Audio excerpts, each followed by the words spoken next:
Bonjour à toutes et à tous, soyez les bienvenus sur RCF dans Éco-Solutions d'un monde à l'autre, l'émission qui vous propose un focus sur les initiatives et les bonnes pratiques sociétales et environnementales à l'œuvre dans nos entreprises. À ma gauche, Valérie Fatpi, co-animatrice de cette émission, attachée de presse au sein de l'agence Pressentiel. Valérie, bonjour. Bonjour Josué, bonjour à tous, et je précise pour nos auditeurs que vous, Josué Girandier, conseiller entreprise au sein de la Chambre de commerce et d'industrie de la Sarthe, êtes aujourd'hui à ma droite. Afin de compléter ces présentations, nous avons le plaisir de recevoir dans nos studios Baudouin de Berck, le responsable du site de production Confection Fléchoise. Baudouin, bonjour. Bonjour à vous. Alors Baudouin de Berck, la société Confection Fléchoise basée à La Flèche a été créée en 2008 par Jacques-Martin Lalande et développe une activité de confection comme sous-traitant dans le secteur du luxe.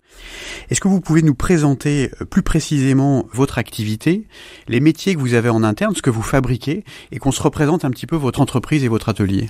Alors aujourd'hui, Confection Fléchoise, après un peu plus de 15 ans d'existence, c'est 60 personnes, avec une activité principale qui consiste à monter des vêtements, et en particulier des pièces à manches, comme vous l'avez dit, pour le secteur du luxe, donc des chemises, des blouses, du sportswear. Et petit à petit, l'atelier a grossi avec la mise en place d'une coupe automatique en 2019, puis d'un bureau d'études. Voilà, donc on est assez autonome. Maintenant, on est capable de couper les vêtements, de broder et de les monter après les avoir développés. Donc ça veut dire que vous partez de morceaux de tissu en rouleau. Exactement. Je caricature, et puis derrière, vous découpez, enfin vous avez conçu le vêtement, vous découpez et vous assemblez. Exactement. Confection Fléchoise est ancrée donc dans une histoire familiale, avec le groupement des ateliers FIM. Vous pouvez nous présenter en quelques mots ce groupement ? Oui, les ateliers FIM, c'est un réseau qui appartient à une famille en fait, dont le papa a racheté des entreprises, une entreprise de confection en Bretagne dans les années 80-90, et puis a fait le choix à la fin des années 90 de prendre le virage du luxe et a développé son activité comme ça. Puis certains de ses fils ont souhaité reprendre, enfin en tout cas travailler dans le même secteur, et donc ont créé des choses ou ont racheté des entreprises dans le même secteur. Petit à petit, tout ça s'est amalgamé à créer un réseau d'entreprises. Donc un réseau de PME spécialisé dans le luxe. Dans le luxe, dans la confection textile d'abord, et puis également dans la maroquinerie, avec plusieurs frères qui ont ouvert petit à petit des entreprises dans ce secteur. C'est comme ça qu'on peut parler finalement d'un réseau de PME spécialisé lié à cette famille. On aime bien exactement parler de réseau, parce que ce qui fait le lien en fait entre les différentes entreprises, c'est vraiment la gérance, sur lesquelles plusieurs frères et sœurs d'ailleurs maintenant sont concernés. Il y a combien d'entreprises au total ? Combien de PME ? Alors là, je ne saurais pas vous dire exactement, parce que à la fois c'est un réseau et en même temps, notamment chaque frère est relativement autonome. Indépendant, je veux dire, dans les entreprises qu'il possède et qu'il gère. Il peut y avoir de la cogérance entre frères, enfin toutes les solutions possibles. Donc le réseau est assez compliqué à Est-ce que la famille est nombreuse ? Combien de la famille est nombreuse. Si je ne m'abuse, ils sont 6 enfants, et je crois qu'aujourd'hui tous ou quasiment tous maintenant sont dans le secteur, d'une manière ou d'une autre. Voilà, ça donne une indication. Et alors, Baudouin de Berck, pour développer l'activité de confection fléchoise, vous avez dû forcément vous implanter sur votre territoire. C'est lié aux personnes que vous employez, parce que vous avez une équipe de couturières.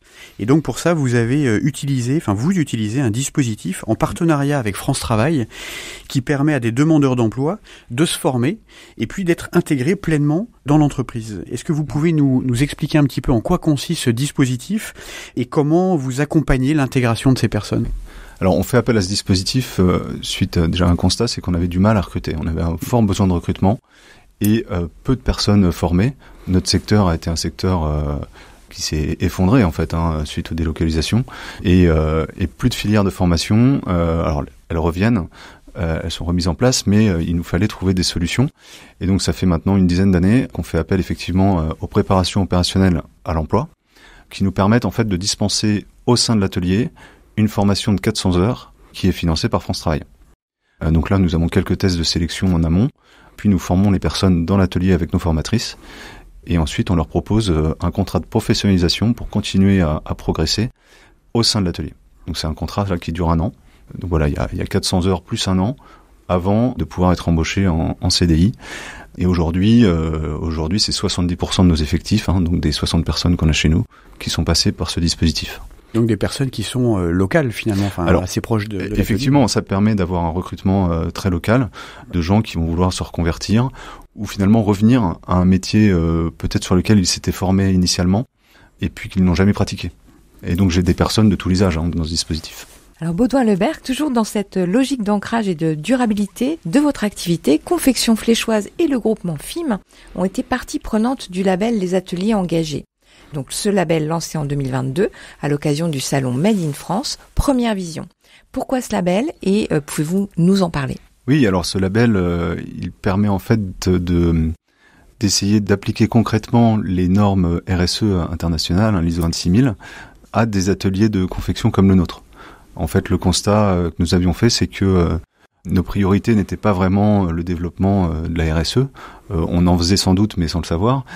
Et on s'est dit que c'était bien de formaliser tout ça, notamment aussi parce que il y avait une demande de nos clients, qui eux aussi de plus en plus ont pris ce sujet à bras-le-corps. Et donc, il fallait créer un référentiel pour nous aider très concrètement à avancer sur ces sujets RSE. Et en particulier, on a développé 6 thématiques: l'ambition managériale, l'empreinte sociale, l'empreinte environnementale, l'empreinte sur la chaîne de valeur et l'empreinte client et enfin l'empreinte territoriale. Alors, pour nos auditeurs, l'empreinte sur la chaîne de valeur, c'est quoi ? Alors, l'empreinte sur la chaîne de valeur, c'est justement inciter toutes les entreprises qui vont intervenir sur la création de valeur à adopter une démarche RSE. Donc ça veut dire le fabricant de fil, le fabricant de tissu, et puis ce qu'il y a avant nous, et puis ce qui va venir après nous, le commerçant, celui qui vend, la marque, etc. Et comme on est dans l'humain, l'empreinte managériale, c'est quoi ? Alors l'empreinte managériale, c'est comment en fait développer un emploi qui va être durable. Alors, et satisfaisant pour la personne qui l'exerce. C'est pour ça que c'est durable. C'est l'enjeu. Tout l'enjeu de la RSE, c'est que c'est vertueux pour tout le monde. C'est vertueux pour l'entreprise, d'un point de vue purement économique. Il faut que ce soit vertueux pour l'environnement et il faut que ce soit vertueux socialement. Sinon, c'est pas durable. C'est la condition que pour que ce soit durable, il faut que ces 3 piliers soient bons. Baudouin de Berck, l'entreprise Confection Fléchoise redistribue environ 20% du résultat à ses collaborateurs. Sous quelle forme est-ce que vous redistribuez cette... Alors, avant de parler de la forme, j'aimerais aussi dire pourquoi. C'est une manière vraiment d'impliquer les salariés dans l'activité de l'entreprise, de les responsabiliser et de les remercier aussi pour le travail qui est effectué. Et donc ça prend plusieurs formes. Il y a tout d'abord l'intéressement. On a un accord d'intéressement au sein de l'entreprise depuis de nombreuses années. Et puis on utilise d'autres systèmes comme les tickets restaurants, les chèques cadeaux. Et puis par exemple cette année on a utilisé la prime du partage de la valeur. Donc c'est des systèmes comme ça. On a aussi une prime de productivité qui est versée tous les mois lorsque les objectifs sont dépassés. Voilà, ce type de dispositif. Et dernière question pour vous, Baudouin de Berck. Y a-t-il un petit geste que vous faites chaque jour pour la planète ? Le petit geste, déjà éduquer mes enfants à faire le tri. Et puis, le petit geste que je fais, c'est très simple, c'est de ramasser le petit papier que je vois par terre. Qui vous irrite. Et qui, voilà, je trouve ça, voilà, il y a des poubelles. Et puis, avec Valérie, on est venu avec une baguette magique qui vous permet de changer une chose dans le monde, mais une seule. Quel serait ce changement-là ? La chose que je voudrais changer, c'est le degré de confiance des personnes. Je pense qu'on n'a pas assez confiance. Et cette confiance, c'est d'abord une confiance en soi, en nos capacités de progrès, en nos capacités. Une confiance dans les autres. Voilà, un a priori positif. On est souvent trop dans la méfiance. Et enfin, une confiance dans l'avenir. Mais je pense qu'elle est la conséquence de ces 2 premières confiances. Voilà. C'est vraiment ça. Merci beaucoup, Baudouin de Berck. Cette émission se termine. Vous avez été notre invité pour cette édition d'Éco-Solutions d'un monde à l'autre. Merci beaucoup de m'avoir invité. C'était un plaisir de pouvoir présenter ce qu'on peut faire, nous, à notre humble échelle. Eh bien, plaisir partagé. Et quant à vous, chers auditeurs, avec Josué, nous vous retrouvons dès le mois prochain pour un nouveau Zoom sur les bonnes pratiques sociétales et environnementales à l'œuvre dans une autre entreprise de notre beau et dynamique territoire Cénomont.